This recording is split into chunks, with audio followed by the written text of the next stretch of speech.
ముందు జిల్లానైతే ఎంచుకోవాలి. చూస్తే ఎస్సీ కులానికి సంబంధించిన వారందరూ కూడా ఈ కార్పొరేషన్ లోన్లకైతే అర్హులే, కానీ ఈ రూల్స్ అనేవి పాటించాలి.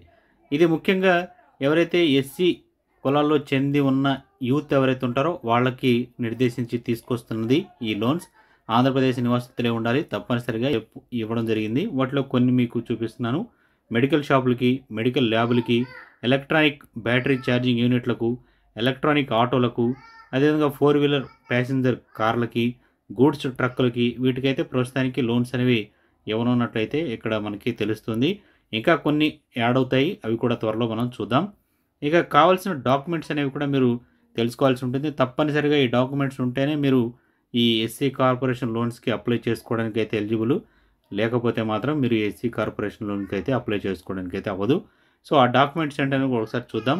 సో తప్పనిసరిగా ఆధార్ కార్డు కలిగి ఉండాలి, అది కూడా ఏపీ నివాసితులే ఉండాలి, వాళ్ళకి మాత్రమే వస్తుంది. అదేవిధంగా రేషన్ కార్డు ఉండాలి, అంటే జగనన్న ఇచ్చిన రేషన్ కార్డు లేదా మనకి గతంలో WAP నెంబర్తో ఉన్న రేషన్ కార్డులు ఏదైనా కానీ రేషన్ కార్డు అయితే తప్పనిసరిగా ఉండాలి.